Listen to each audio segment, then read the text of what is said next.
Hearty welcome, dear students. How do you do? I hope you are all doing well. Since a long gap of almost nearly 3 months, we are going to meet in our first class. So, a hearty welcome to all of you to back JNV and Nanded.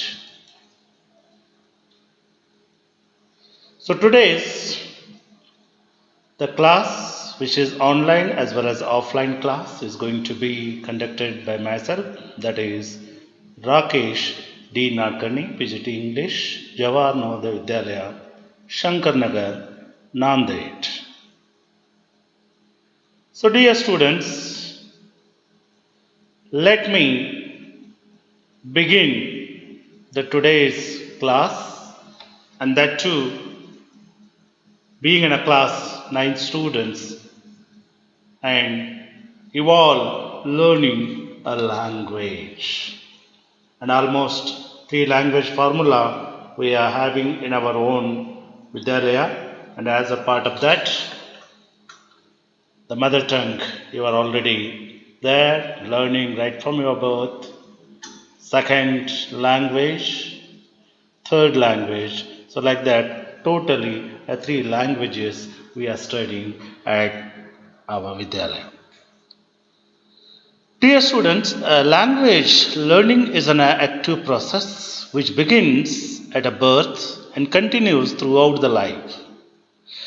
Students learn language as they use to communicate their thoughts, feelings, and experience and establish a relationship with their family members and friends and strive to make a sense and order of the world. They may come to school speaking more than one language or learn another language in a school. It is important to respect and build upon each student's the first language experience in one's own language will benefit the learning of other languages.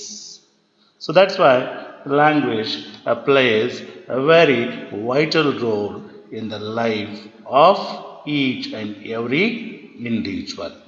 So let me quote the Roger Bacon. Knowledge of a language is a doorway to a wisdom. And yet another quote, I quote, a language creates a reality. Words have power. Speak always to create a joy. Unquote. So with these, I would like to hearty welcome you once again to the world of English, because this is being the first online as well as offline class of English subject of a class 9th. So that's why welcome you all to the world of English. Dear students, bring your English to your life, and you are already learning, and still we have to learn a lot in English language, and today we are going to have some ideas. So whenever we want to learn any language, first of all we have to plan our learning, and in order to do that planning, so all these factors are very essential. First of all, we have to think whether it's a good, okay, if it is a good, okay, what is the ideas it may create, okay, when you will think, certainly the ideas will be created, and whatever the ideas which create in our mind, they will convert into idea, they will become a concept, they will become a vision, and in this way they will help us a lot. And that's why in order to learn anything in our life, a meticulous planning is very essential.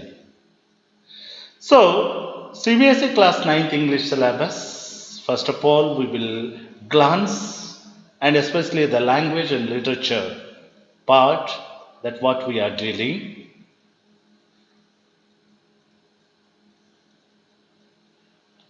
So, the prescribed textbooks of a class 9th, there are two books. The main course textbook, which is having a title Beehive, and second one that is a supplement reader titled as a Moments.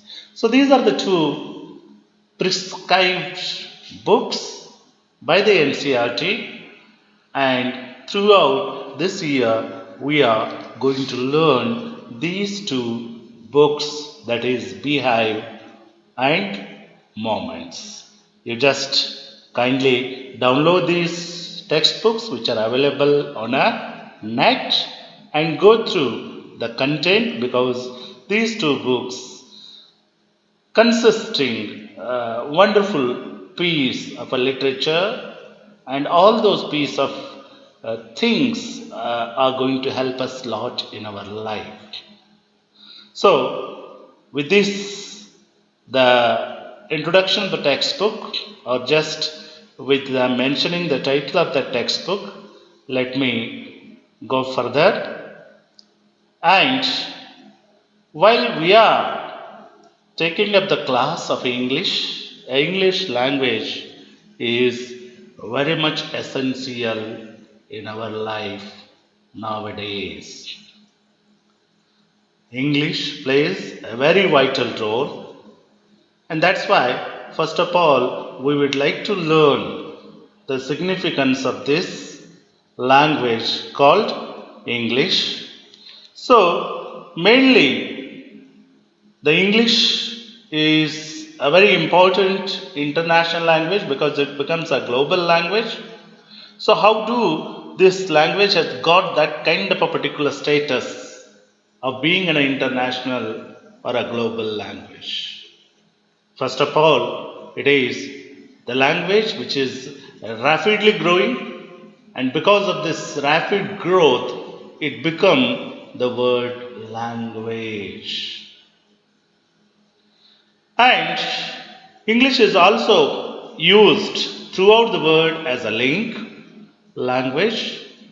If we want to link each other of any other countries, the English is going to help not only to the other countries, even within our country. If we want to communicate with one another state, at that time the English is going to help us a lot, and that's why English is going to play a very important role of acting a bridge between us as a link language. So, apart from that, English is also called a rich storehouse of knowledge, because abundant books are going to be published on each and every moment. And whatever the good things are there in the entire world, it is going to reflect it and it is going to be published. Mainly, whatever that language they may have, later onwards, all those good things are translated into English, and such kinds of knowledge, a horizon of knowledge, a ocean of a knowledge is available in English, and that's why English is called as a rich storehouse of knowledge. Apart from that, it is also a language of trade and commerce. In order to do the trade and commerce, internationally accepted the language that itself is a English, and without the English, one cannot able to do any kind of a business, trade, commerce at all. And it is also, English is also a medium of education, especially in a higher education, be it a field of medical or a medicine, or be it a field of technology, be it a field of any specialization. So, all those higher educations are available only in the medium of English. Apart from that, English is also a passport for employment.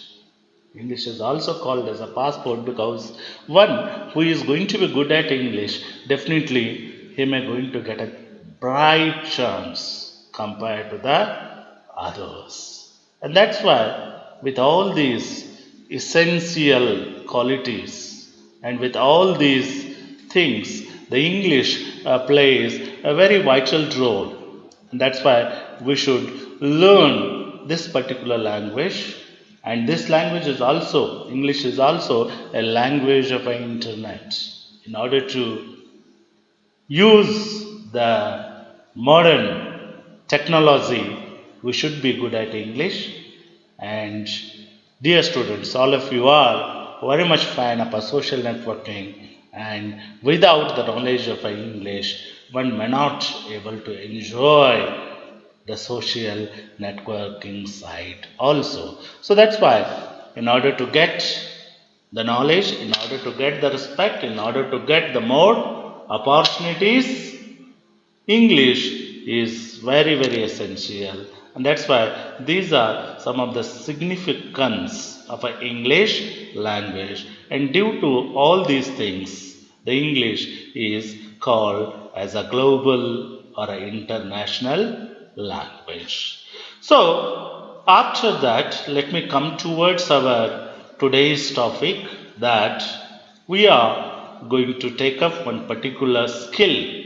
But before going towards that skill, the four essential skills are needed in a language. If you want to learn any language, be it a matter, okay, these four language skills are very essential, and even at learning the English language, those four essential skills are going to play the dominant role in order to acquire the grip on it.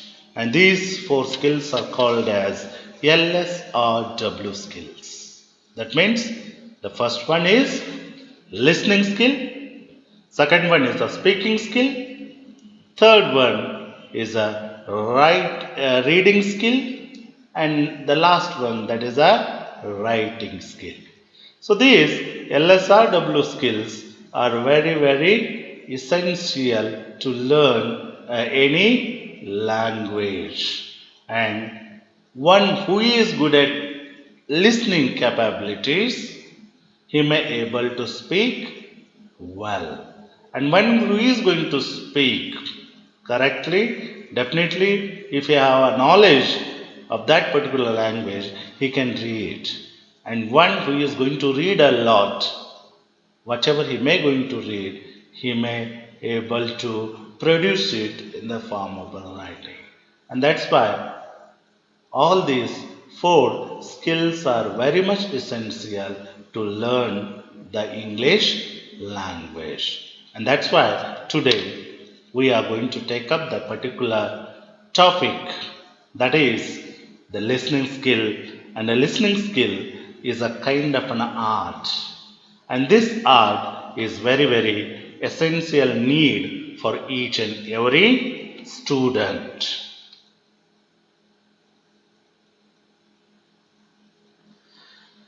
So, so this is the particular topic, that is the listening skills, which we are going to take up. And as we are going to take up this listening skill, first of all, we should able to know the definition of a listening, and apart from that, we should also know certain examples of a listening. And a listening, as it is defined, is the ability to accurately receive and interpret the message in the communication process. So, listening is a key to all effective communication. Without the listening, okay, one may not able to communicate effectively. So, without the ability to listen effectively, messages are easily misunderstood. Communication breakdowns and sender of the message can easily become a frustrated and irritated. And that's why, in order to get connected with one another, effective listening is a need of the hour. Effective listening involves observing a body language and noticing inconsistency between verbal and non-verbal messages. If you are ready and if you are able to pick up these messages, whether they are the verbal, whether they are the non-verbal, and at that case, definitely we may be in a condition to listen in a very effective way. For example, if someone tells you that they are happy with their life, but through gritted teeth or with the tears filling their eyes, you should consider that the verbal and non verbal messages are in a conflict and they may be don't mean what they say. Okay, so this is one example where there is a conflict, and because of this conflict, we may not going to be call it as a effective listening.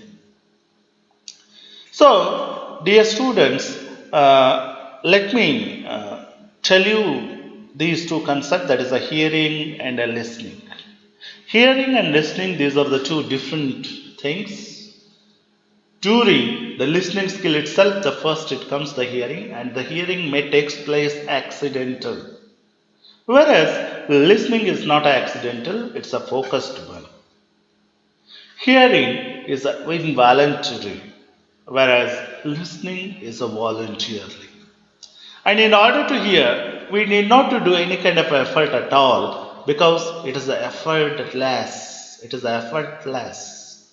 Whereas in order to listen, we should have a focused intention, and that's why it is called as intentional one. So that's why keep it in mind, listening is not a hearing. According to Marist College Learning Center, listening and hearing are not at the same. Hearing is the first stage of a listening. Hearing occurs when our ears pick up sounds waves which are then transported to our brain.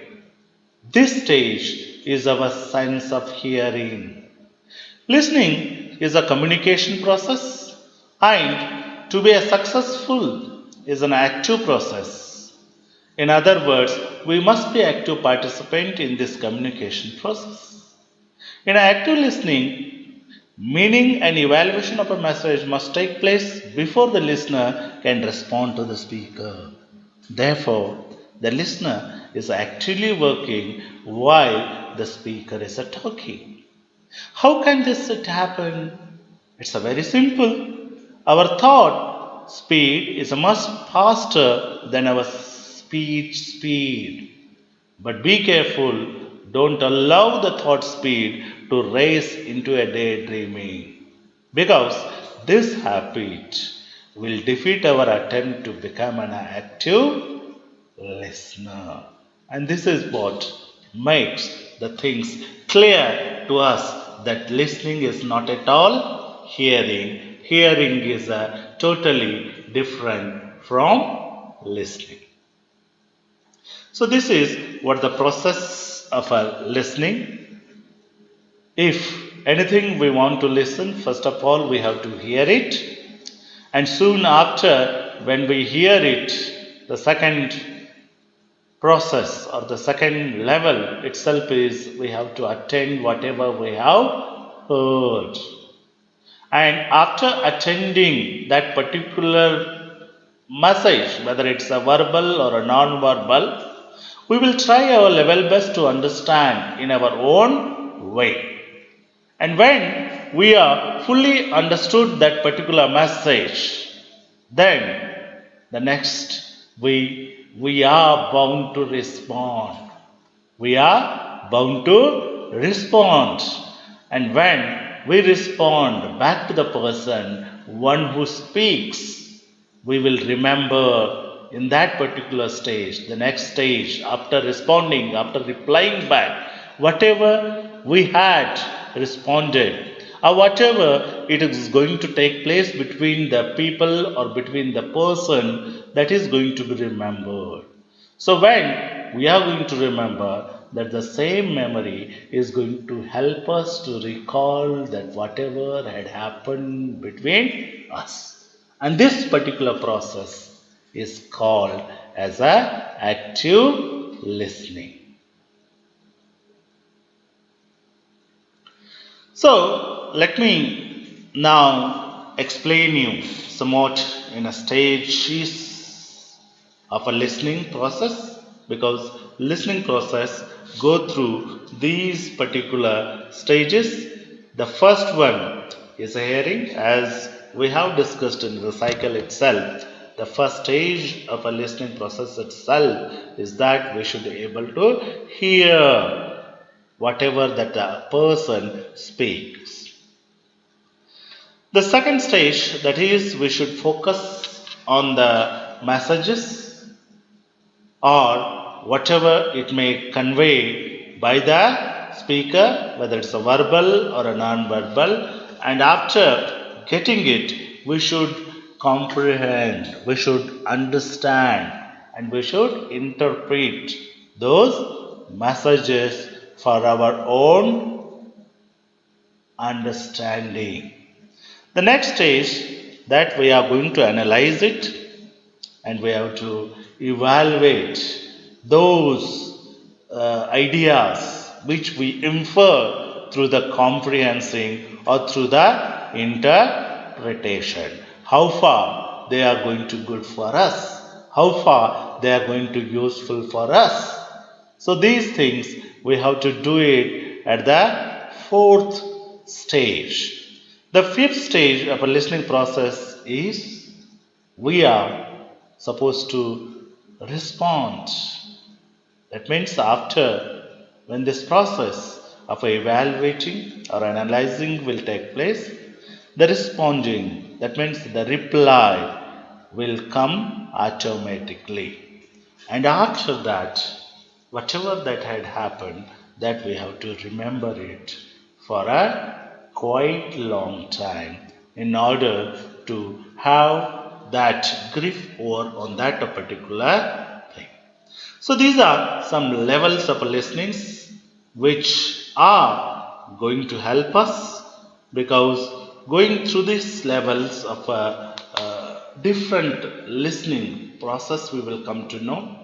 And the first one is non-listener, second one is a marginal listener, and third level of listening, that is evaluative listener, and last one, that is the active listener. Okay, so we should be an active listener. We should not be a first marginal listener. We should not be have a benefit kind of a listener like a evaluative listener, and we should not be totally deaf and dumb towards the speech or the talk of others by being a non-listener. And that's why these are the levels. And the active listening or effective listening is very essential in our life. And active, in order to become an active listener, first of all, we should remove. First of all, we have to remove all the distraction, and we should listen the speaker's sounds or a signs or any gestures, whatever the speaker may say. Then we have to give a feedback, and that feedback will depend upon your own understanding of that message. And while you are giving a feedback, you should try your level best to remove all the abstractions or distractions which are going to take place. And when this kind of thing is going to take place, that particular moment itself is going to be called as active listening. So these are some steps of active listening. So here the first one, that we should hear whatever that content it is clearly, And after hearing that content, we should listen the feelings of others, one who is speaking. And while we are listening the feelings of the others, we should also keep on observing the body languages, the gestures, the non-verbal communicating factors, we should also go through it. And while we are doing all those things, we should adopt a neutral technique. And after following a neutral technique, whatever that had happened, we should able to paraphrase it. We should able to summarize it. So this summarization will take place only when we may in a condition to self-aware about the thing which is going to take place. And after that, the reflection, that means we can reflect it, whatever that had happened. And if at all, anything if you want to more, we should be clear our queries in the form of questioning or any other clarifying techniques also we can use. And after that, we have to summarize the whole thing. And in this way, this is the effective listening process. So, effective listening skills are very essential ability, and it's a very actively understand the information provided by the speaker and display interest in the topic discussed. It can also include providing a speaker with a feedback, such as asking pertinent questions, so the speaker knows the message is being understood. So, if you are able to do that one, then it's very, very easy for us to understand.